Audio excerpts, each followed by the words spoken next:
Greet you all in the precious name of our Lord and Savior Jesus Christ. ಯೇಸು ಕ್ರಿಸ್ತನ ಮೊದಲ ನಾಮದಲ್ಲಿ ನಿಮ್ಮೆಲ್ಲರಿಗೂ ವಂದಿಸ್ತೇನೆ. Please turn your Bible to Gospel according to St. John 15th chapter verse 7.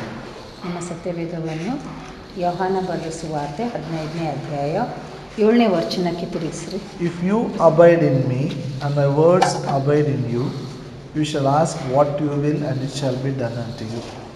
ನೀವು ನನ್ನಲ್ಲಿಯೂ ನನ್ನ ವಾಕ್ಯಗಳು ನಿಮ್ಮಲ್ಲಿಯೂ ನೆಲೆಗೊಂಡಿದ್ದರೆ ಏನು ಬೇಕಾದರೂ ಬೇಡಿಕೊಳ್ಳಿರಿ, ಅದು ನಿಮಗೆ ದೊರೆಯುವುದು. Hallelujah. Hallelujah. So I have been teaching on Saturdays about answered prayers, how to get answer for our prayers. ಶನಿವಾರ ದಿವಸ ನಾನು ನಿಮಗೆ ಹೇಗೆ ನಮ್ಮ ಪ್ರಾರ್ಥನೆಗಳಿಗೆ ಉತ್ತರ ಹೊಂದಿಕೊಳ್ಳುವಂಥದ್ದು ಅಂತ ಕಲಿಸ್ಕೊಡ್ತಾ ಇದ್ದೀನಿ.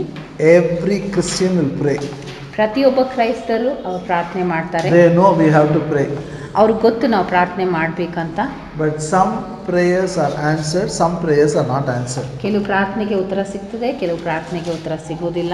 When the prayers are not answered, they get discouraged. ಯಾವಾಗ ಪ್ರಾರ್ಥನೆಗೆ ಉತ್ತರ ಸಿಗೋದಿಲ್ಲ ಅವ್ರಿಗೆ ನಿರಾಶೆ ಆಗ್ತದೆ. But the truth is, God is good. ಆದರೆ ಸತ್ಯ ಏನಂದರೆ ದೇವರು ಒಳ್ಳೆ If ಆತನಾಗಿದ್ದಾನೆ. the prayer is not answered, there is nothing wrong with God. ಯಾವಾಗ ನಮ್ಮ ಪ್ರಾರ್ಥನೆಗೆ ಉತ್ತರ ಸಿಕ್ಕಿಲ್ಲ, ದೇವರಲ್ಲಿ ಸಮಸ್ಯೆ ಇಲ್ಲ. The problem is with us. ಅದು ಸಮಸ್ಯೆ ನಮ್ಮೊಟ್ಟಿಗೆ ಇದೆ. We have to find out why our prayers are not answered. ನಾವು ಅಲ್ಲಿ ಗುರ್ತು ಮಾಡ್ಕೊಳ್ಬೇಕು, ಯಾಕೆ ನಮ್ಮ ಪ್ರಾರ್ಥನೆಗೆ ಉತ್ತರ ಸಿಕ್ಕಿಲ್ಲ. Bible is clear. ಸತ್ಯವೇದದಲ್ಲಿ ಸ್ಪಷ್ಟವಾಗಿ ಹೇಳ್ತದೆ, If you ask what you will, it shall be done unto you. ನೀವು ನಿಮಗೆ ಏನು ಬೇಕು ಅದನ್ನು ನೀವು ಕೇಳಿಕೊಂಡಾಗ ಅದು ನಿಮಗೆ ದೊರೆಯುವುದು. And Father is glorified by that. ಅದರ ಮೂಲಕವಾಗಿ ತಂದೆಗೆ ಮಹಿಮೆ ಉಂಟಾಗ್ತದೆ. Every blessing what you receive out of your prayer, Heavenly Father is glorified. ನಿಮ್ಮ ಪ್ರಾರ್ಥನೆ ಮೂಲಕ ಪ್ರತಿಯೊಂದೊಂದು ಆಶೀರ್ವಾದ ನಿಮಗೆ ಸಿಗ್ತದೋ ಆ ಆಶೀರ್ವಾದದ ಮೂಲಕ ದೇವರಿಗೆ ಮಹಿಮೆ ಉಂಟಾಗ್ತದೆ. You know, this is my real struggle as a pastor when I see congregation, when the prayers are not answered, it upsets me. ನೋಡ್ರಿ, ಪಾಸ್ಟರ್ ಆಗಿಬಿಟ್ಟು ನಾನು ನೋಡುವಂಥದ್ದು ಏನಂದರೆ, ಸಭೆಯಲ್ಲಿ ಎಷ್ಟೋ ಜನರಿಗೆ ಅವರ ಪ್ರಾರ್ಥನೆಗೆ ಉತ್ತರ ಸಿಗಲಿಲ್ಲ ಅಂದರೆ ಅವ್ರ ನಿರಾಶೆ ಒಳಗಾಗ್ತದೆ. ಅದನ್ನು ನೋಡಿ ನನಗೆ ತುಂಬ ಬೇಜಾರಾಗ್ತದೆ. 20 years, 5 ವರ್ಷ 10 ವರ್ಷ 15 ವರ್ಷ. So it is better we learn from the Bible. ಅದಕ್ಕೆ ನಾವು ಬೈಬಲಿಂದ ಕಲಿಯುವಂಥದ್ದು ಉತ್ತಮವಾಗಿದೆ. It is better we teach from the word of God. ಆಮೇಲೆ ಬೈಬಲಿಂದನೇ ಕಲಿಸುವಂಥದ್ದು ಕೂಡ ಉತ್ತಮವಾಗಿದೆ. So till now I talked about 5 steps how to get answer for prayer. ಇಲ್ಲಿವರೆಗೂ ನಾನು 5 ಹೆಜ್ಜೆಗಳ ಮೂಲಕವಾಗಿ ಹೇಗೆ ನಮ್ಮ ಪ್ರಾರ್ಥನೆಗೆ ಉತ್ತರ ಹೊಂದಿಕೊಳ್ಳುವಂಥದ್ದು ಅಂತ ಕಲಿಸ್ಕೊಟ್ಟೆ. The first step is, before you start prayer, you must be convinced God wants to answer your prayer. ಮೊಟ್ಟ ಮೊದಲನೇದಾಗಿರುವಂಥ ಹೆಜ್ಜೆ ಏನಂದರೆ, ನಾವು ಪ್ರಾರ್ಥನೆ ಮಾಡೋಕ್ಕಿಂತ ಮುಂಚೆನೇ ನಮಗೆ ಅಲ್ಲಿ ಖಚಿತತೆ ಇರಬೇಕೇನೆಂದರೆ ದೇವರು ನಮ್ಮ ಪ್ರಾರ್ಥನೆಗೆ ಉತ್ತರ ಕೊಡ್ತಾನೆ. Every prayer I am going to pray, my Father is going to answer. ಪ್ರತಿಯೊಂದು ಪ್ರಾರ್ಥನೆ ನಾನು ಪ್ರಾರ್ಥನೆ ಮಾಡ್ತೇನೆ, ನನ್ನ ತಂದೆ ನನ್ನ ಪ್ರಾರ್ಥನೆಗೆ ಉತ್ತರ ಕೊಡ್ತಾನೆ. Second, before you pray, you must decide what you are going to pray based on the scriptures, based on the promise of God. ಎರಡನೇ ವಿಷಯ ಏನಂತಂತಂದರೆ, ನೀವು ಏನು ಪ್ರಾರ್ಥನೆ ಮಾಡಬೇಕಂತ ಇದ್ದೀರೋ ಆ ಪ್ರಾರ್ಥನೆಯದು ದೇವರ ವಾಕ್ಯ ಮತ್ತು ದೇವರ ವಾಗ್ದಾನದ ಅನುಗುಣವಾಗಿ ಇರಬೇಕು. That is why you should use the scriptures. ನಮ್ಮ ಪ್ರಾರ್ಥನೆಯಲ್ಲಿ ನಾವು ದೇವರ ವಾಕ್ಯ ತೆಗೆದುಕೊಂಡು ನಾವು ಪ್ರಾರ್ಥನೆ ಮಾಡಬೇಕು. Prayer is not just talking. ಪ್ರಾರ್ಥನೆ ಅನ್ನುವಂಥದ್ದು ಸುಮ್ಮನೆ ಮಾತಾಡುವಂಥದ್ದಲ್ಲ. I have seen some people while talking, Lord, do you know, Lord, this happened, do you know, Lord, he came, do you know, she. No, prayer is not talking. Prayer is using the scriptures. ನಾನು ಕೆಲವು ಪ್ರಾರ್ಥನೆಗಳನ್ನು ಕೇಳಿಸ್ಕೊಂಡಿದ್ದೀನಿ. ಅವ್ರು ಹೇಳ್ತಾರೆ, ದೇವರೇ ನಿನಗಿದು ಗೊತ್ತಾ, ದೇವರೇ ಹಿಂಗಾಯ್ತು ಗೊತ್ತಾ ಅಂತ ಹೇಳ್ತಾರೆ. ಪ್ರಾರ್ಥನೆ ಅನ್ನುವಂಥದ್ದು ಅದು ಹಾಗೆ ಮಾತಾಡುವಂಥದ್ದಲ್ಲ, ಆದರೆ ನಾವು ವಾಕ್ಯದಿಂದ ಪ್ರಾರ್ಥನೆ ಮಾಡುವುದು. How we talk with people, no? With our grandfather, like that they will talk with God. ಹೇಗೆ ನಮ್ಮ ಅಜ್ಜನೊಟ್ಟಿಗೆ ಮಾತಾಡ್ತಾರಲ್ಲ ಆ ಥರ ದೇವರೊಟ್ಟಿಗೆ ಮಾತಾಡ್ತಾರೆ. No, God knows everything. ದೇವರಿಗೆ ಎಲ್ಲ ನಮ್ಮ ವಿಷಯದಲ್ಲಿ ಗೊತ್ತು. Third, we should pray in such a way that you have to believe that you have already received it, then you will have it. ನಾವು ಮೂರನೇ ಹೆಜ್ಜೆ ಏನಂತಂದರೆ, ನಾವು ಯಾವಾಗ ಪ್ರಾರ್ಥನೆ ಮಾಡಿದ್ವೋ ನಮಗೆ ಆಗಲೇ ಉತ್ತರ ಸಿಕ್ಕಿದೆ ಅಂತ ನಂಬಿ ನಾವು ಪ್ರಾರ್ಥನೆ ಮಾಡಬೇಕು. You should tell thank you for giving it. ನಾವು ಆ ಪ್ರಾರ್ಥನೆಗೆ ಉತ್ತರ ಹೊಂದಿಕೊಂಡಿದ್ದೇವೆ ಅಂತ ನಾವು ಸ್ತೋತ್ರ ಮಾಡಬೇಕು. Then you will have it. ಆವಾಗ ನೀವು ಆ ಪ್ರಾರ್ಥನೆಗೆ ಉತ್ತರ ಹೊಂದ್ಕೊಳ್ತೀರಿ. And the fourth one is, ನಾಲ್ಕನೇ ಹೆಜ್ಜೆ ಏನಂದರೆ, every thought and desire what you have should confirm your prayer.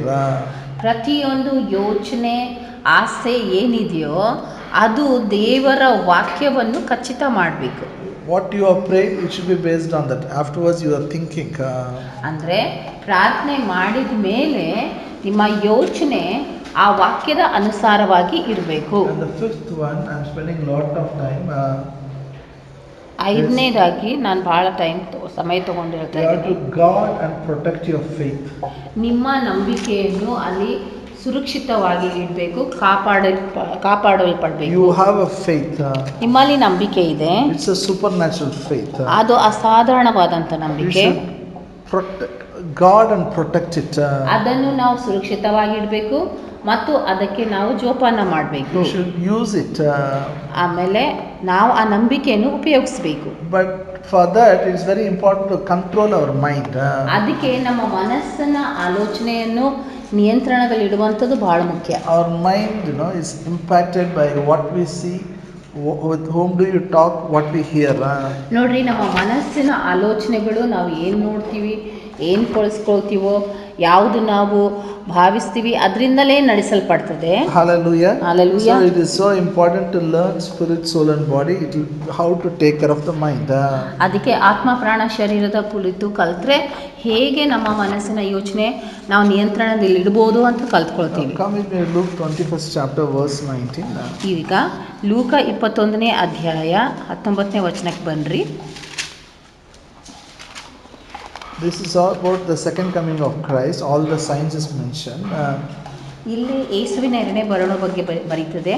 ಇಲ್ಲಿ ಎಲ್ಲ ವಿಷಯಗಳು ಬರೆಯಲ್ಪಟ್ಟಿದೆ. And verse 19 it says, "In your patience possess ye your souls." ಇಲ್ಲಿ 19ನೇ ವಚನದಲ್ಲಿ ಏನಂತ ಹೇಳ್ತದೆ ಅಂತಂದರೆ, ನಿಮ್ಮ ಸ್ಮರಣೆಯಿಂದ ನಿಮ್ಮ ಪ್ರಾಣವನ್ನು ಪಡ್ಕೊಳ್ಳುವಿರಿ. Hallelujah. Can somebody read in Pavitra Grantha verse 19? ಪವಿತ್ರ ಗ್ರಂಥದಲ್ಲಿ ಯಾರಾದರೂ ಓದ್ತೀರಾ? ಲೂಕನ ಬರೆದ ಸುವಾರ್ತೆ 21ನೇ ಅಧ್ಯಾಯ 19ನೇ ವಚನ.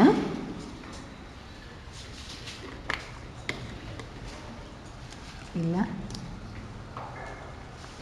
ಯಾರ ಹತ್ರ ಇಲ್ಲ ಪವಿತ್ರ ಗ್ರಂಥ. You don't know. Okay. In your patience possess ye your souls. ನೀವು ತಾಳ್ಮೆಯಿಂದ ನಿಮ್ಮ ಪ್ರಾಣವನ್ನು ಅಲ್ಲಿ ಸ್ವಾಧೀನ ಮಾಡಿಕೊಳ್ಳ್ರಿ. உங்கள் பொறுமையினால் உங்கள் ஆத்துமாக்களை காத்துக்கொள்ளுங்கள். Hallelujah. Okay, don't get confused. Huh? Hindi. In Tamil, for soul they say Atma. Okay. अपने धीरज से तुम अपने प्राणों को बचाओ. In patience possess ye your souls. ಅಂದರೆ ತಾಳ್ಮೆಯಿಂದ ನಿನ್ನ ಪ್ರಾಣವನ್ನು ಕಾಪಾಡಿಕೊಳ್ಬೇಕು. There is written what type of persecution you will face. ಇಲ್ಲಿ ಬರೆಯಲ್ಪಟ್ಟಿದ್ದೇನೆಂದರೆ ಎಂಥ ಥರವಾದಂಥ ಹಿಂಸೆಗೆ ನೀವು ಒಳಗಾಗ್ತೀರಿ. Verse 16 says, 16ನೇ ವಚನ ಹೇಳ್ತದೆ, you shall be betrayed both by parents, brothers, kinsfolks and friends. ಇಲ್ಲಿ 16ನೇ ವಚನ, ಲೂಕ 21:16ನೇ ವಚನದಲ್ಲಿ ಹೇಳ್ತದೇನೆಂದರೆ, ಆದರೆ ತಂದೆ ತಾಯಿಗಳು, ಅಣ್ಣ ತಮ್ಮೆಂದಿರು, ಬಂಧು ಬಾಂಧವರು, ಸ್ನೇಹಿತರು ನಿಮ್ಮನ್ನು ಒಪ್ಪಿಸಿಕೊಡುವರು ಮತ್ತು ನಿಮ್ಮಲ್ಲಿ ಕೆಲವರು ಕೊಲ್ಲಿಸುವರು. 4 types of people will betray you. ಅಂದರೆ 4 ಥರದ ಜನರು ನಿಮಗೆ ತಿರಸ್ಕಾರ ಮಾಡ್ತಾರೆ. Hallelujah. Hallelujah. What are the 4 types of people? ಅಲ್ಲಿ 4 ಥರದ ಜನರು ಯಾರಿದ್ದಾರೆ ಅಂತ ಬರೀತಾರೆ Your own parents, your brothers, your relatives, your friends. ನಿಮ್ಮ ಸ್ವಂತ ತಂದೆ ತಾಯಿಗಳು, ನಿಮ್ಮ ಸ್ವಂತ ಅಣ್ಣ ತಮ್ಮಂದಿರು, ನಿಮ್ಮ ಸ್ವಂತ ಬಂಧು ಮಿತ್ರರು, ಸ್ನೇಹಿತರು. Hello. Say in Kannada, all 4. ಎಲ್ಲರೂ ನನ್ನೊಟ್ಟಿಗೆ ಹೇಳ್ರಿ. ತಂದೆ ತಾಯಿಗಳು, ಅಣ್ಣ ತಮ್ಮಂದಿರು, ಬಂಧು ಬಾಂಧವರು, ಸ್ನೇಹಿತರು. All 4. 4 ಗುಂಪಿನ ಜನರು. Sometimes they'll cause you to die also. ಅವ್ರು ನಿಮ್ಮನ್ನು ಕೊಲ್ಲಿಸ್ತಾರೆ ಕೂಡ. You shall be hated by all men for my name's sake. ಅಂದರೆ ನನ್ನ ಹೆಸರಿನ ನಿಮಿತ್ತ ಎಲ್ಲ ಜನರಿಂದ ನೀವು ದ್ವೇಷಿಸಲ್ಪಡ್ತೀರಿ. But ಆದರೆ one hair will not perish. ಆದರೆ ಒಂದು ಕೂದಲು ಕೂಡ ಅಲ್ಲಿ ಅಲ್ಲಿ ಬಿದ್ದು ಹೋಗಲ್ಲ. So you will have lot of pressure from every field, every side. ಅಂದ್ರೆ ಇಲ್ಲಿ ಏನು ಅರ್ಥ ಕೊಡ್ತದೆ ಅಂದ್ರೆ ಎಲ್ಲ ದಿಕ್ಕಿನಿಂದ ನಿಮ್ಮ ಮೇಲೆ ಒತ್ತಡ ಬರ್ತದೆ. Then he says, impatience possess your souls. ಹಾಗೆ ಎಲ್ಲ ಕಡೆಯಿಂದ ಒತ್ತಡ ಬಂದಾಗ ಅಲ್ಲಿ ಸಮಸ್ಯೆ ಬಂದಾಗ ನಾವೇನು ಮಾಡಬೇಕು? ತಾಳ್ಮೆಯಿಂದ ನಮ್ಮ ನಂಬಿಕೆಯನ್ನು ನಾವು ಸ್ವಾಧೀನ I ಮಾಡಿಕೊಳ್ಬೇಕು. told you, possess your souls. Another meaning is take control of your mind. ನಮ್ಮ ಪ್ರಾಣವನ್ನು ಸ್ವಾಧೀನ ಮಾಡಿಕೊಳ್ಬೇಕು ಅಂತಂದ್ರೆ ನಮ್ಮ ಮನಸ್ಸಿನ ಯೋಚನೆಯನ್ನು ನಮ್ಮ ಕಂಟ್ರೋಲ್ ಅಂದ್ರೆ ನಮ್ಮ ನಿಯಂತ್ರಣದಲ್ಲಿ ತಗೊಂಡು ಬರಬೇಕು. I will take control of my mind. ನಾನು ನನ್ನ ಮನಸ್ಸಿನ ಯೋಚನೆಗಳ ಮೇಲೆ ಹತೋಟಿ ವಹಿಸುತ್ತೇನೆ. In patience, I will take control of my mind. ತಾಳ್ಮೆಯಿಂದ ನಾನು ನನ್ನ ಮನಸ್ಸಿನ ಯೋಚನೆಗಳ ಮೇಲೆ ಹತೋಟಿ ವಹಿಸುತ್ತೇನೆ. So what is patience? ಈಗ ತಾಳ್ಮೆ ಅಂದ್ರೆ ಏನು? What is patience? ತಾಳ್ಮೆ ಅಂದ್ರೆ ಏನು? Yeah? Waiting, being silent, soft. We think like that, okay? Actually, patience is, meaning is consistency. ತಾಳ್ಮೆ ಅಂತನ್ನೋದು ಅಂದರೆ ನಾವು ಸತತವಾಗಿ ಇರುವಂಥದ್ದು. The Greek word meaning is force of consistency. Greek ಭಾಷೆಯಲ್ಲಿ ತಾಳ್ಮೆಗೆ ಅಲ್ಲಿ ಏನು ಅರ್ಥ ಕೊಡ್ತದೆ ಅಂತಂದರೆ Force. ಅಂದರೆ ಅಲ್ಲಿ ಬಹಳ ಶಕ್ತಿಯುತವಾಗಿ ಇರುವಂಥ ಒಂದು ಭದ್ರತೆ ಅಥವಾ ಸತತವಾಗಿ ಇರುವಂಥದ್ದು. Force of consistency, you know, it's not just little. There is a force behind it. ಈಗ ಸತತವಾಗಿ ಅದ್ರ ಮೇಲೆ ಕಾದುಕೊಂಡಿರುವಂಥದ್ದು ಸುಮ್ಮನೆ ಅಲ್ಲ, ಬಟ್ ಅಲ್ಲಿ ಒಂದು ಶಕ್ತಿ ಅಡಕವಾಗಿದೆ. Hallelujah. I'll explain. How do you control your mind? ಹೇಗೆ ನಿಮ್ಮ ಮನಸ್ಸಿನ ಯೋಚನೆಗಳನ್ನು ನಿಮ್ಮ ಅಧೀನದಲ್ಲಿ ಇಟ್ಕೊಳ್ತೀರಿ? It's very important because if you take control of your mind, problem is solved. ಇದು ಬಹಳ ಮುಖ್ಯ ನೋಡ್ರಿ. ಯಾಕಂದ್ರೆ ನಮ್ಮ ಮನಸ್ಸಿನ ಯೋಚನೆಗಳ ಮೇಲೆ ನಾವು ಹತೋಟಿ ತಗೊಂಡ್ರೆ ಪ್ರತಿಯೊಂದು ಸಮಸ್ಯೆ ಅಲ್ಲಿ ಪರಿಹಾರ ಆಗ್ಬಿಡ್ತದೆ. Satan wants to destroy you. ಸೈತಾನನ್ ಏನ್ ಬಯಸ್ತಾನೆ? ನಮ್ಮನ್ನು ನಾಶ ಮಾಡ್ಬೇಕಂತ ಬಯಸ್ತಾನೆ. Look here. First we all pray. ನೋಡ್ರಿ, ನಾವೆಲ್ಲರೂ ಪ್ರಾರ್ಥನೆ ಮಾಡ್ತೀವಿ, ಹೌದಾ ಇಲ್ಲ? First we pray. ಮೊದಲು ನಾವು ಪ್ರಾರ್ಥನೆ ಮಾಡ್ತೇವೆ. Second, we use the promise of God. ಎರಡನೇದಾಗಿ ನಾವು ದೇವರ ವಾಗ್ದಾನ ಉಪಯೋಗಿಸ್ತೇವೆ. Yes or no? ಹೌದಾ ಇಲ್ಲ? Do you believe promise of God will work for you? ನೀವು ನಂಬ್ತೀರಾ ದೇವರ ವಾಗ್ದಾನಗಳು ನಮಗಾಗಿ ಕಾರ್ಯ ಮಾಡ್ತವೆ? Yes or no? Then, you know, you do this. How do you speak the word of God? You keep it in the heart, put it in the mouth. You confess it. ಹೇಗೆ ನಾವು ದೇವರ ವಾಕ್ಯವನ್ನು ನಮ್ಮ ಹೃದಯದಲ್ಲಿ ಇಟ್ಕೊಳ್ತೇವೆ? ಹೇಗೆ ಅಂತಂದ್ರೆ ನಾವು ಬಾಯಿಂದ ಅರಿಕೆ ಮಾಡ್ತೇವೆ. ಹೃದಯದಲ್ಲಿ ಇಟ್ಕೊಂಡು ಬಾಯಿಂದ ಅರಿಕೆ You ಮಾಡ್ತೇವೆ. prayed, you said amen.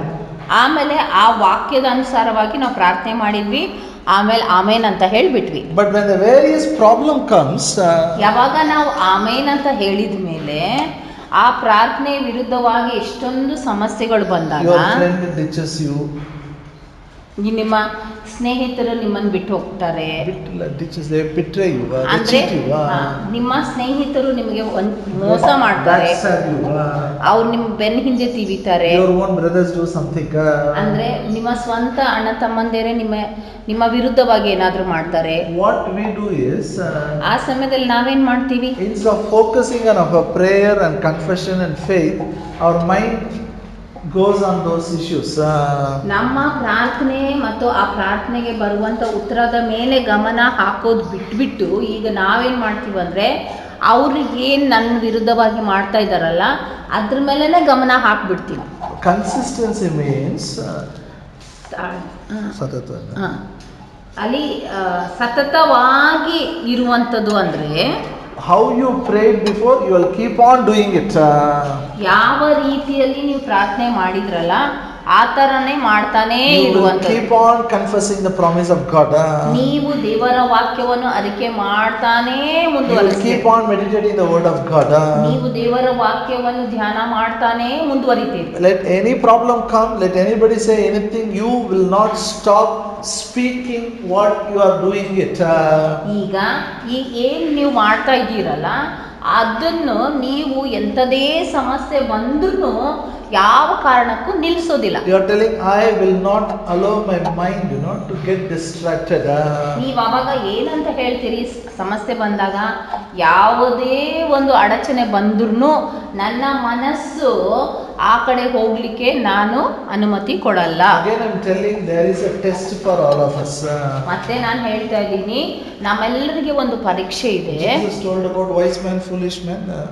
ಯೇಸು ಸ್ವಾಮಿ ಅಲ್ಲಿ ಒಂದು ಮೂರ್ಖ ಮತ್ತು ಜಾಣ ವ್ಯಕ್ತಿಯ ಬಗ್ಗೆ ಹೇಳಿದ್ರಲ್ಲ. The wind will blow, ಅಲ್ಲಿ ಗಾಳಿ ಬೀಸ್ತದೆ, floods will come. ಅಲ್ಲಿ ಪ್ರಲವ ಬರ್ತದೆ. Hallelujah. Storm will be there. ಅಲ್ಲಿ ಬಿರುಗಾಳಿ ಬರ್ತದೆ. But ಆದರೆ we should not look here and there. ಆ ಸಮಯದಲ್ಲಿ ಆ ಎಲ್ಲ ವಿಷಯಗಳ ಮೇಲೆ ನಮ್ಮ ಗಮನ ಹಾಕಬೇಕು. Still we will continue to pray, continue to believe the promise of God, keep confessing God's word. ಅದೆಲ್ಲ ಸಮಸ್ಯೆ ಬಂದರೂ ಕೂಡ ನಾವು ನಮ್ಮ ಗಮನವನ್ನು ಇನ್ನೂ ದೇವರ ವಾಕ್ಯ, ದೇವರ ವಾಗ್ದಾನದ ಮೇಲೆನೇ ಇಡ್ತೀವಿ. Because of the test, if our mind loses a focus, we will drown, we will sink in a problem. ಈಗ ಆ ಪರಿಸ್ಥಿತಿಗಳ ನಮ್ಮ ವಿರುದ್ಧವಾಗಿ ಬಂದ ಕಾರಣ ನಾವು ನಮ್ಮ ಗಮನವನ್ನು ನಮ್ಮ ಪ್ರಾರ್ಥನೆಯಿಂದ ಆ ಸಮಸ್ಯೆ ಮೇಲೆ ನಾವು ಹಾಕಿದ್ರೆ ಅಲ್ಲಿ ಈ ಒಂದು ಪರೀಕ್ಷೆಯಲ್ಲಿ ನಾವು ಸೋತೋಗ್ತೀವಿ. Come what may, I will believe God's word. ಎಂಥ ಪರಿಸ್ಥಿತಿ ವಿರುದ್ಧ ಬಂದರೂ ಕೂಡ ನಾನು ದೇವರ ವಾಕ್ಯವನ್ನೇ ನಂಬ್ತೇನೆ. Why? ಯಾಕೆ? Matthew 5:18. ಮತ್ತಾಯ 5ನೇ ಅಧ್ಯಾಯ 18ನೇ ವಚನ. For verily I say unto you, till heaven and earth pass, one jot or one title shall in no wise pass from the law, till all be fulfilled. ಮತ್ತಾಯ 5ನೇ ಅಧ್ಯಾಯ Verse 18. 18ನೇ ವಚನ. ಆಕಾಶವು ಭೂಮಿಯು ಗತಿಸಿ ಹೋಗುವ ತನಕ ಎಲ್ಲವೂ ನೆರವೇರದ ಹೊರತು ನ್ಯಾಯ ಪ್ರಮಾಣದಿಂದ ಒಂದು ಸೊನ್ನೆಯಾದರೂ ಒಂದು ಗುಡುಸಾದರೂ ಅಳಿದು ಹೋಗುವುದೇ ಇಲ್ಲವೆಂದು ನಾನು ನಿಮಗೆ ನಿಜವಾಗಿ ಹೇಳುತ್ತೇನೆ. Hallelujah. Hallelujah. Even one punctuation mark in word of God will not fail it. ಇಲ್ಲಿ ಇದು ವಾಕ್ಯದ ಪ್ರಕಾರ ಅಂದರೆ ನಮ್ಮ ಅಂದರೆ ದೇವರ ವಾಕ್ಯದಲ್ಲಿ ಬರೆಯಲ್ಪಟ್ಟಂಥ ಒಂದು ಅಕ್ಷರ ಆಗಲಿ, ಒಂದು ಚುಕ್ಕೆ ಆಗಲಿ, ಅದು ನೆರವೇರಿಸದೇ ಹೋಗೋದಿಲ್ಲ. It will not fail. ಅದು ಅಲ್ಲಿ ಬಿದ್ದು ಹೋಗೋದಿಲ್ಲ. Hallelujah. Hallelujah. So what I pray, ಈಗ ನಾನು ಏನು ಪ್ರಾರ್ಥನೆ ಮಾಡ್ತಾ ಇದ್ದೀನಲ್ಲ, I will continue to believe. ಆ ಪ್ರಾರ್ಥನೆ ಕುರಿತಾಗಿ ನಾನು ನಂಬುವಂಥದ್ದನ್ನು ಮುಂದುವರಿಸ್ತೇನೆ. Say in English, what I pray, I will continue to believe till I receive. ನಾನು ಯಾವ ವಿಷಯಕ್ಕಾಗಿ ಪ್ರಾರ್ಥಿಸ್ತಾ ಇದ್ದೀನೋ ಅದರ ಕುರಿತಾಗಿ ನಂಬುವುದನ್ನು ಮುಂದೆ ವರಿಸ್ತಾನೇ ಇರ್ತೇನೆ ಹೊಂದುವ ತನಕ. That's important. Say, I will not believe my circumstances. ನಾನು ನನ್ನ ಪರಿಸ್ಥಿತಿಯ ಮೇಲೆ ನಂಬಿಕೆ ಇಡೋದಿಲ್ಲ. I will not believe what I see. ನಾ ಯಾವುದನ್ನು ನೋಡ್ತೀನೋ ಅದರ ಮೇಲೆ ನಂಬಿಕೆ ಇಡೋದಿಲ್ಲ. Hallelujah. Hallelujah. And what you see also is very important. ಈಗ ನೀವೇನು ನೋಡ್ತೀರಿ ಅನ್ನುವಂಥದ್ದು ಮುಖ್ಯ. You have to decide to put your eyes on the God's word. ನೀವು ಇಷ್ಟು ಕಟ್ಟುನಿಟ್ಟಾಗಿ ನಿರ್ಧಾರ ಮಾಡಬೇಕೇನಂದ್ರೆ ನನ್ನ ಕಣ್ಣು, ನನ್ನ ದೃಷ್ಟಿ ನಾನು ದೇವರ ವಾಕ್ಯದ ಮೇಲೆನೇ ಇಡ್ತೇನೆ. Hallelujah. Say Hallelujah. I will not put my eyes on circumstances. ನನ್ನ ದೃಷ್ಟಿಯನ್ನು ಪರಿಸ್ಥಿತಿಯ ಮೇಲೆ ಹಾಕೋದಿಲ್ಲ. I will not put my eyes on people. ನನ್ನ ದೃಷ್ಟಿಯನ್ನು ಜನರ ಮೇಲೆ ಹಾಕೋದಿಲ್ಲ. I will not give my ears to people who talk negatively. ನಕಾರಾತ್ಮಕವಾಗಿ ಮಾತಾಡುವಂಥ ಜನರ ಮಾತುಗಳಿಗೆ ನಾನು ಕಿವಿ ಕೊಡಲ್ಲ. This is consistency. ಇದೇ ಅಲ್ಲಿ ಸತತವಾಗಿ ನಾವು ಇರುವಂಥದ್ದಾಗಿದೆ. Consistently you are controlling your mind. ಅಂದರೆ ನಾವು ಸತತವಾಗಿ ನಮ್ಮ ಒಂದು ಯೋಚನೆ, ಮನಸ್ಸಿನ ಯೋಚನೆಯನ್ನು ನಿಯಂತ್ರಣದಲ್ಲಿ ಇಡ್ತಾ ಇದ್ದೀವಿ. Hallelujah. Hallelujah. No, you talk with people, you will feel as if you will lose your salvation. Like this they'll talk. ಒಮ್ಮೊಮ್ಮೆ ನೋಡ್ರಿ, ನಾವು ಯಾರ ಜೊತೆ ಆದರೂ ಮಾತಾಡಿದಾಗ ಅವ್ರ ಮಾತು ಕೇಳಿಸ್ಕೊಂಡ್ರೆ ಎಲ್ಲಿ ನಾನು ರಕ್ಷಣೆ ಕಳ್ಕೊಳ್ತೀನೋ ಅನ್ನಂಗೆ ಅನಿಸ್ಬಿಡ್ತದೆ. So we should not talk with them. We should shut our ears. ಅಂಥ ಜನರೊಟ್ಟಿಗೆ ನೀವು ಮಾತಾಡಬಾರ್ದು. ಅಂಥ ಜನರು ಮಾತಾಡುವಾಗ ನಿಮ್ಮ ಕಿವಿ ಮುಚ್ಕೊಳ್ಬೇಕು. Hebrews 6th chapter. ಇಬ್ರಿಯ 6ನೇ ಅಧ್ಯಾಯ verse 12. 12ನೇ ವಚನ.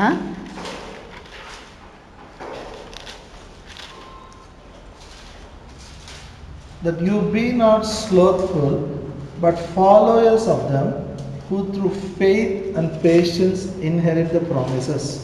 ಇಬ್ರಿಯ ಬರೆದ ಪತ್ರಿಕೆ 6ನೇ ಅಧ್ಯಾಯ 12ನೇ ವಚನ. ಹೀಗೆ ನೀವು ಮೈಗಳರಾಗಿರದೆ ನಂಬಿಕೆಯಿಂದಲೂ ತಾಳ್ಮೆಯಿಂದಲೂ ವಾಗ್ದಾನಗಳನ್ನು ಭಾಗ್ಯವಾಗಿ ಹೊಂದುವವರನ್ನು ಅನುಸರಿಸುವವರಾಗಿರಿ. Hallelujah. Tell in Kannada all of you. ಇಬ್ರಿಯ 6ನೇ ಅಧ್ಯಾಯ ಮತ್ತು 12ನೇ ವಚನ ಇದರಿಂದ ನೋಡೋಣ ಅಂತ. ದೇವರು ಅಬ್ರಹಾಮನಿಗೆ 12ನೇ ವಚನ, ನೀವು ಮಂದುಮತಿಗಳಾಗಿರದೆ ಯಾರು ವಾಗ್ದಾನಗಳನ್ನು ನಂಬಿ ಅವುಗಳ ಫಲಕ್ಕೋಸ್ಕರ ಬಹು ದಿವಸಗಳವರೆಗೂ ಕಾದಿದ್ದು ಆ ಫಲವನ್ನು ಹೊಂದುತ್ತಾರೋ ಅವರನ್ನು ಅನುಸರಿಸುವವರಾಗಿರಬೇಕೆಂದು ಕೋರುತ್ತೇನೆ. That is better. This all of us repeat after. ಹೀಗೆ ನೀವು ಮೈಗಳರಾಗಿರದೆ ನಂಬಿಕೆಯಿಂದಲೂ ತಾಳ್ಮೆಯಿಂದಲೂ ವಾಗ್ದಾನಗಳನ್ನು ಬಾಧ್ಯವಾಗಿ ಹೊಂದುವವರನ್ನು ಅನುಸರಿಸಿ. First thing, you should not be lazy. ಇಲ್ಲಿ ಮೊಟ್ಟ ಮೊದಲದಾಗಿ ಏನು ಬರೀತದೆ ಅಂದರೆ, ನಾವು ಸೋಮಾರಿಗಳಾಗಿರಬಾರ್ದು, ಮೈಗಳರಾಗಿರಬಾರ್ದು. Say, don't be lazy. ಮೈಗಳರಾಗಿರಬೇಡ್ರಿ, ಜೋರಾಗಿ ಸೋಮಾರಿಗಳಾಗಿರಬೇಡ್ರಿ. Real problem among Christians.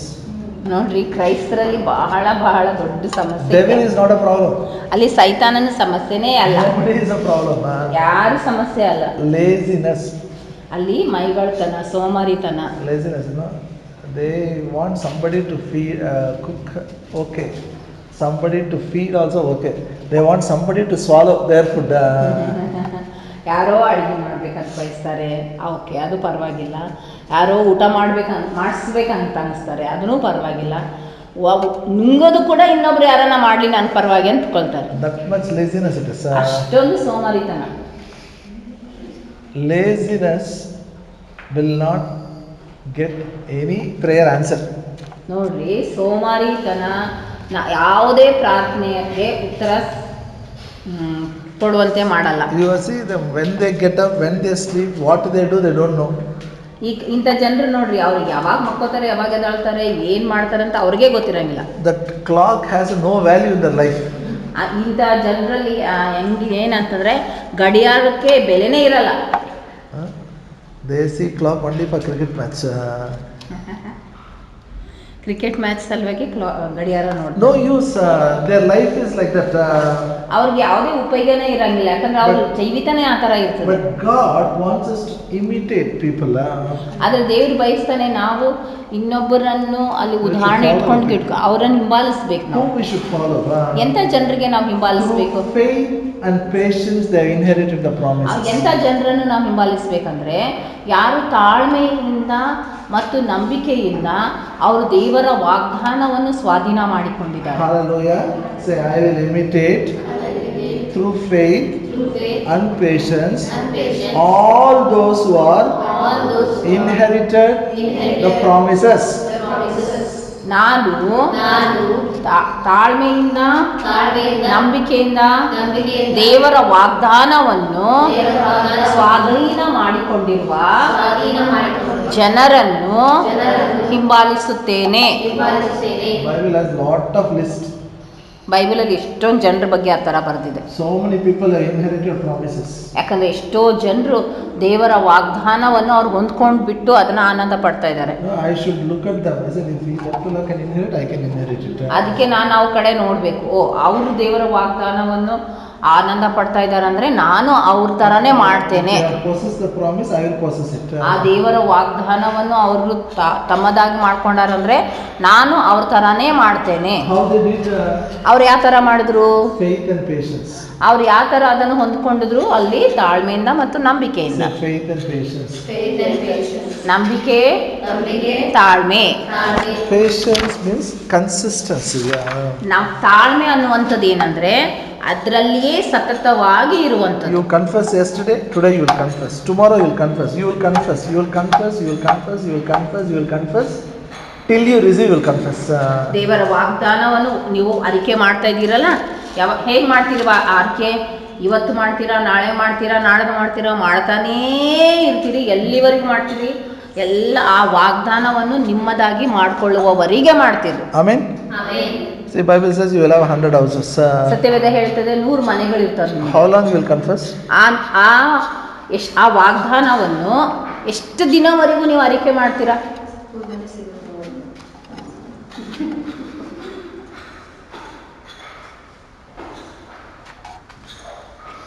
Okay, how many days you didn't do it? That is important. ಈಗ ಎಷ್ಟು ದಿನ ತನ ಮಾಡಲಿಲ್ಲ ಹೇಳಿ? ಯಾಕೆ ಮಾಡಿಲ್ಲ? ಯಾಕೆ ಮಾಡಿಲ್ಲ? Because our mind says where you will get. ಯಾಕೆ ಅದಕ್ಕೆ ಮಾಡೋದು ನಿಲ್ಲಿಸ್ಬಿಡ್ತೀವಿ ನಾವು? ಯಾಕಂದ್ರೆ ನಮ್ಮ ಮನಸ್ಸು ಹೇಳ್ತದಲ್ಲ, ಮನಸ್ಸಿನ ಆಲೋಚನೆ ಹೇಳ್ಬಿಡ್ತದೆ ಏನಂದ್ರೆ ಏನು ಇಷ್ಟು ದಿನ ಮಾಡಿದ್ರು ಏನು ಸಿಕ್ಕಿಲ್ಲ. ಏನಂತ ಹೇಳ್ತದೆ, ಈ 100 ಮನೆ ಹಾಕಬೇಕು. Too much desire. ಈ 100 ಮನೆ ಅನ್ನೋದು ಬಹಳ ದೊಡ್ಡ ಆಸೆ. ಅದು It's not good. ಅದು ದೊಡ್ಡ ಆಸೆ ಅದ, ಅದು ಒಳ್ಳೇದಲ್ಲ. Is it so? ಇದೆಲ್ಲ ಈ ಥರ ಯೋಚನೆ ಸರಿನಾ ತಪ್ಪ? ಡೌಟ್ ಬರ್ತದೆ, ಕರೆಕ್ಟಾ ಸರಿಯಾ? ಐ ಹ್ಯಾವ್ ಹರ್ಡ್ ಪೀಪಲ್ ಯಾಕೆ ಸುಮ್ಮನೆ ವಾಟ್ ಇಸ್ ಇಟ್ ಪೇರಾಸೆ ಇದೆ ಸೇಮ್ ಟೈಮಲ್ಲ. ಕೆಲವು ಜನ ಹೇಳ್ತಾರೆ ಇಂಥದ್ದೆಲ್ಲ ಎಲ್ಲ ದುರಾಸೆ ಅಂತ ಹೇಳ್ತಾರೆ, ಅಂದರೆ ಅತಿ ಆಸೆ ಅಂತ ಹೇಳ್ತಾರೆ, ಕೆಟ್ಟ ಆಸೆ. ಅಷ್ಟು ಬೇಡ, ಒಂದು ಸಾಕು, ಎರಡು ಸಾಕು. No no, you don't need to do it to fulfil your desire. You are inheriting the promise of God. ಆ ವಾಗ್ದಾನವನ್ನು ನೀವು ಅರಿಕೆ ಮಾಡ್ತಾ ಇದ್ದೀರಿ. ಅದು ವಾಗ್ದಾನ ನಿಮ್ಮ ಜೀವಿತದಲ್ಲಿ ನೆರವೇರೋದ್ರಿಂದ ಅದು ದುರಾಸೆ ಅಂತ ಆಗಲ್ಲ. ಆದರೆ ಆ ವಾಗ್ದಾನ ನಿಮ್ಮ ಜೀವಿತದಲ್ಲಿ ನೆರವೇರ್ತಾ ಇದ್ರೆ ಅದು ದೇವರಿಗೆ ಮಹಿಮೆ ತಗೊಂಡು ಬರ್ತದೆ. Money to buy 30-40 no problem.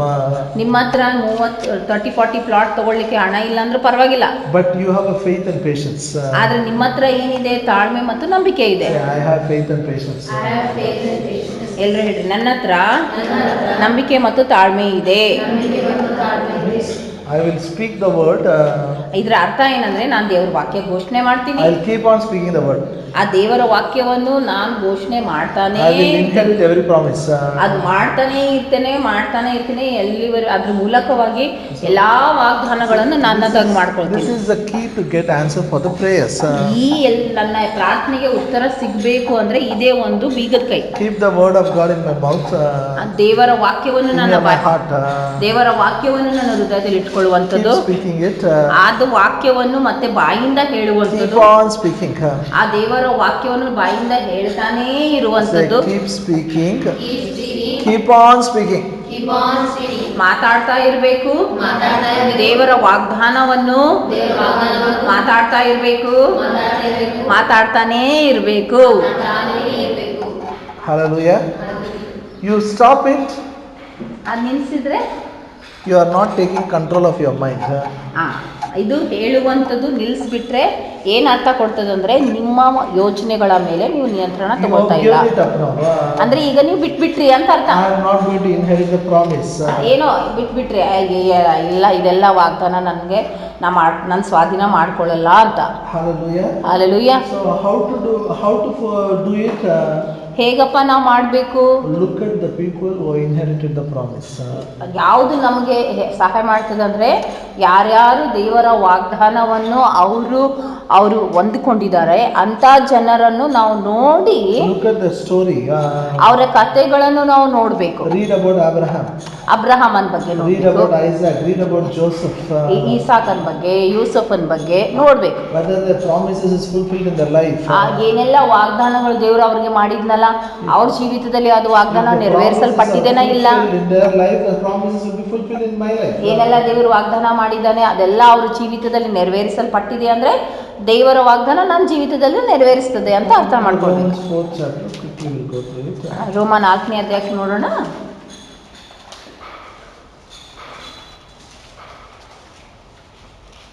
ರೋಮ ಬರೆದ ಪತ್ರಿಕೆ 4ನೇ ಅಧ್ಯಾಯ.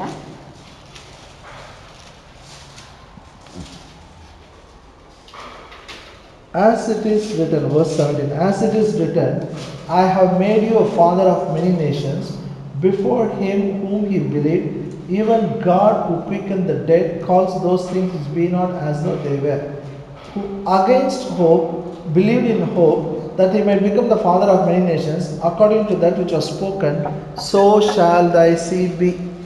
ರೋಮ 4ನೇ ಅಧ್ಯಾಯ 17ನೇ ವಚನ. ನಾನು ನಿನ್ನನ್ನು ಅನೇಕ ಜನಾಂಗಗಳಿಗೆ ಮೂಲ ಪಿತೃವಾಗಿ ನೇಮಿಸಿದೆನೆಂದು ಶಾಸ್ತ್ರದಲ್ಲಿ ಬರೆದಿರುವ ಪ್ರಕಾರ ಅಬ್ರಹಾಮನು ನಮ್ಮೆಲ್ಲರಿಗೂ ದೇವರ ಸನ್ನಿಧಿಯಲ್ಲಿ ಮೂಲ ಪಿತೃವಾಗಿದ್ದಾನೆ. ದೇವರು ಸತ್ತವರನ್ನು ಬದುಕಿಸುವವನಾಗಿಯೂ ಇಲ್ಲದನ್ನು ಇರುವಂತಾಗಿ ಕರೆಯುವವನಾಗಿದ್ದಾನೆಯೂ ಇದ್ದಾನೆ ಎಂದು ಅಬ್ರಹಾಮನು ನಂಬಿದನು. Hallelujah. Hallelujah. And verse 20 and 21. 20 ಮತ್ತು 21. He staggered not at the promise of God through unbelief, but was strong in faith, giving glory to God. Verse 21, consistency, okay. Being fully persuaded that what he had promised, he was able also to perform. ದೇವರು ಮಾಡಿದ ವಾಗ್ದಾನ ವಿಷಯದಲ್ಲಿ ಅವನು ಅಪನಂಬಿಕೆಯಿಂದ ಚಂಚಲ ಚಿತ್ತನಾಗಲಿಲ್ಲ. ದೇವರನ್ನು ಘನಪಡಿಸುವವನಾಗಿ ಆತನು ತನ್ನ ವಾಗ್ದಾನವನ್ನು ನೆರವೇರಿಸುವುದಕ್ಕೆ ಸಾಮರ್ಥನೆಂದು ಪೂರಾ ಭರವಸೆವಿಟ್ಟು ದೃಢ ನಂಬಿಕೆ ಉಳ್ಳವನಾದನು. Hallelujah. Hallelujah. Close it now. Listen. ಈ ಕಡೆ ಕೇಳಿಸ್ಕೊಳ್ರಿ, ನಾನು ಮುಗಿಸ್ತೇನೆ. 75 years the Lord told him you'll have a child. ಅಬ್ರಹಾಮನು 75 ವರ್ಷದವನಾಗಿದ್ದಾಗ ದೇವರು ಆತನಿಗೆ ಹೇಳಿದನು ಏನಂದ್ರೆ ನಿನಗೆ ಒಬ್ಬ ಮಗ ಹುಟ್ಟುತ್ತಾನೆ. 99 years no child. ಈಗ 75ನೇ ವರ್ಷದಲ್ಲಿ ಹೇಳಿರುವಾಗ 91 ವಯಸ್ಸಾಯಿತು, ಅಂದರೂ ನಿನ್ನ ಮಗು ಆಗಿರಲಿಲ್ಲ. But still Abraham staggered not at the promise of God. ಆದರೂ ಕೂಡ ದೇವರ ವಾಗ್ದಾನದ ಬಗ್ಗೆ ಅಬ್ರಹಾಮನು ಚಂಚಲ ಚಿತ್ತನಾಗಲಿಲ್ಲ. He did not consider his own body. ಆಮೇಲೆ ಆತನ ಶರೀರ ವಯಸ್ಸಾಯ್ತಲ್ಲ ಅಂತ ಯೋಚನೆ ಮಾಡಲಿಲ್ಲ. His wife was 89 years old. ಆತನ ಹೆಂಡತಿ 89 ವರ್ಷದವಳಾಗಿದ್ಲು. He did not consider that her womb is dead. ಆಮೇಲೆ ಆಕೆ ಗರ್ಭ ಸತ್ತೋಯ್ತು ಅಂತ ಆತರ ಯೋಚನೆನೂ ಮಾಡಲಿಲ್ಲ. He believed God's word. ಆತನು ದೇವರ ವಾಕ್ಯವನ್ನು ನಂಬಿದನು. Fully persuaded what he has promised he will do it. ಆತನಿಗೆ ಇಷ್ಟು ಖಚಿತತೆ, ಇಷ್ಟು ದೃಢತೆ ಇತ್ತು ಅಂದ್ರೆ ದೇವರು ವಾಗ್ದಾನ ಮಾಡಿದ್ದಾನೆ, ಅದನ್ನು ಪೂರ್ತಿ ಮಾಡ್ತಾನೆ. No signs. ಅಲ್ಲಿ ಕಣ್ಣಿಗೆ ಯಾವ ಸೂಚನೆನೇ ಕಾಣಿಸ್ತಾ ಇಲ್ಲ. Now God is telling him, I'll change your name. ಆ ಸಮಯದಲ್ಲಿ ದೇವರು ಆತನಿಗೆ ಹೇಳ್ತಾ ಇದ್ದಾನೆ, ಈಗ ನಿನ್ನ ಹೆಸರೇ ಬದಲಾಯಿಸ್ತೀನಿ. I will make you are only Abraham. I will make you Abraham. ನಿನ್ನ ಹೆಸರು ಈಗ ಅಬ್ರಾಮ್ ಅದ, ಈಗ ನಿನ್ಗೆ ಅಬ್ರಹಾಮ್ ಅಂತ ಹೆಸರು I will ಮಾಡ್ಬಿಡ್ತೀನಿ. change the name from Sarah to Sarah. Sara ಅಂತ ಅನ್ನೋದ್ರಿಂದ ಸಾರಹ ಅಂತ ಮಾಡ್ತೇನೆ ಅಂತ. The name has become now father of many nations, mother of many nations. ಅಂದ್ರೆ ದೇವರು ಏನ್ ಮಾಡಿದ, ಅವ್ರ ಹೆಸರನ್ನು ಅಲ್ಲಿ ಜನಾಂಗಗಳ ತಂದೆ, ಜನಾಂಗಗಳ ತಾಯಿ ಅಂತ ಬದಲಾಯಿಸ್ಬಿಟ್ಟ. 1 year they confessed. ಈಗ ಒಬ್ರಿಗೊಬ್ರು ಕರೆಯೋದಕ್ಕೆ ಪ್ರಾರಂಭ ಮಾಡಿ 1 ವರ್ಷ ಅವರ ವರಿಕೆಯಲ್ಲಿ ಬದಲಾಯಿತು. He kept on calling her mother of many nations, mother of many nations, mother of many nations. ಹೆಂಡತಿಗೆ ಕರಿತಾನೆ ಹೋದ, ಅಲ್ಲಿ ಜನಾಂಗಗಳ ತಾಯಿ, ಜನಾಂಗಗಳ ತಾಯಿ, ಜನಾಂಗಗಳ ತಾಯಿ ಅಂತ ಕರಿತಾನೇ ಇದ್ದ. Doctors said no hope. ಅಲ್ಲಿ ವೈದ್ಯರು ಹೇಳಿದ್ರು ಏನು ನಿರೀಕ್ಷೆ ಇಲ್ಲ. Everybody said no hope. ಎಲ್ಲರೂ ಹೇಳಿದ್ರು ಅಲ್ಲಿ ನಿರೀಕ್ಷೆನೇ ಇಲ್ಲ. But God said it, he spoke. ಆದ್ರೆ ದೇವರು ಹೇಳಿದ್ನಲ್ಲ, ಅದಕ್ಕೆ ಆತನು ಅಬ್ರಾಮನು ಅದನ್ನೇ ಹೇಳಿದ. Miracle took place. ಅವಾಗೇನಾಯ್ತು, ಅದ್ಭುತ ಆಯ್ತು. Not once in a month he confessed. ಆತನು ತಿಂಗಳಿಗೆ ಒಂದ್ಸತಿ ಆತನ ವಾಕ್ಯ ಅರಿಕೆ ಮಾಡಲಿಲ್ಲ. Not once in a week. ವಾರಕ್ಕೆ ಒಂದ್ಸತಿ ಅರಿಕೆ ಮಾಡಲಿಲ್ಲ. Daily. ಪ್ರತಿದಿನ. All of you say daily. ಎಲ್ಲರೂ ಹೇಳ್ರಿ, ಪ್ರತಿದಿನ ಪ್ರತಿದಿನ ದೇವರ ವಾಕ್ಯವನ್ನು ದೇವರ ವಾಕ್ಯವನ್ನು ಅರಿಕೆ ಮಾಡಿದ. Okay, I want to ask you, tell me daily how many times you would have called his wife? ಈಗ ನೀವು ಹೇಳ್ರಿ, ಅಬ್ರಹಾಮನು ದಿನದಲ್ಲಿ ಆತನ ಹೆಂಡತಿಗೆ ಎಷ್ಟು ಸತಿ In ಕರೆದಿರ್ಬೋದು? 24 hours, how many times you would have called her? 24 ಗಂಟೆಯಲ್ಲಿ ಎಷ್ಟು ಸತಿ ಹೆಂಡತಿಗೆ ಕೂಗಿರ್ಬೋದು ಆತ? His house had a 25 rooms. ಅಬ್ರಹಾಮನ ಮನೆಯಲ್ಲಿ 25 ಕೋಣೆಗಳಿದ್ವಂತ. Well, only 2 people, 25 rooms. ಬರೀ ಇಬ್ಬರೇ ಇದ್ದಾರೆ, ಆದ್ರೆ 25 ಕೋಣೆಗಳಿದ್ವು. How many times you would have called her? ಎಷ್ಟು ಸತಿ ಆಕೆಗೆ ಕೂಗಿರ್ಬೋದಲ್ಲ, ಕರೆದಿರ್ಬೋದಲ್ಲ? ಎಷ್ಟು ಸತಿ? ಎಷ್ಟು ಸಾರಿ ಇರ್ಬೋದು? 10 times, 15 times? ದಿನಕ್ಕೆ ಎಷ್ಟು ಸತಿ ಕರೆದಿರ್ಬೋದು? Huh? Minimum more than 50. He kept on telling, means God wants us to be consistent. ಆತನು ಹೇಳ್ತಾನೆ ಹೋದ. ಇದರಿಂದ ತೋರಿಸ್ತದೇನಂದ್ರೆ ದೇವರು ನಾವು ಸತತವಾಗಿ ಇರ್ಬೇಕಂತ ಬಯಸ್ತಾನೆ. She kept on calling him, Father of many nations, Father of many nations.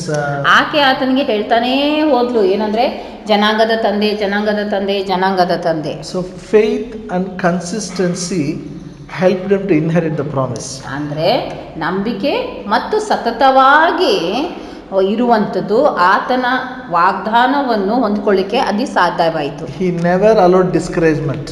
ಆಮೇಲೆ ನಿರಾಶೆ ಅದರ ಮಧ್ಯದಲ್ಲಿ ಬರ್ಲಿಕ್ಕೆ ಆತನು ಬಿಡ್ಲಿಲ್ಲ. Hallelujah. Hallelujah. So how to inherit the promises? ನಾವು ದೇವರ ವಾಗ್ದಾನವನ್ನು ಹೇಗೆ ನಮ್ಮದಾಗಿ ಮಾಡ್ಕೊಳ್ಳೋದು? Come what may, I will speak, I will continue to speak, I'll keep on speaking and keep on speaking. ಏನಾದ್ರೂ ಪರವಾಗಿಲ್ಲ, ನಾ ದೇವರ ವಾಗ್ದಾನವನ್ನು ಅಲ್ಲಿ ಹೇಳ್ತೇನೆ, ಘೋಷಣೆ ಮಾಡ್ತಾನೇ ಇರ್ತೀನಿ. Hallelujah. ಅದು ನೆರವೇರೋ ತನ ಮಾಡ್ತೇನೆ. Hallelujah. Hallelujah. Shall we all stand up? ನಾವೆಲ್ಲರೂ ನಿಂತ್ಕೊಳ್ಳೋಣ. Thank you, Jesus.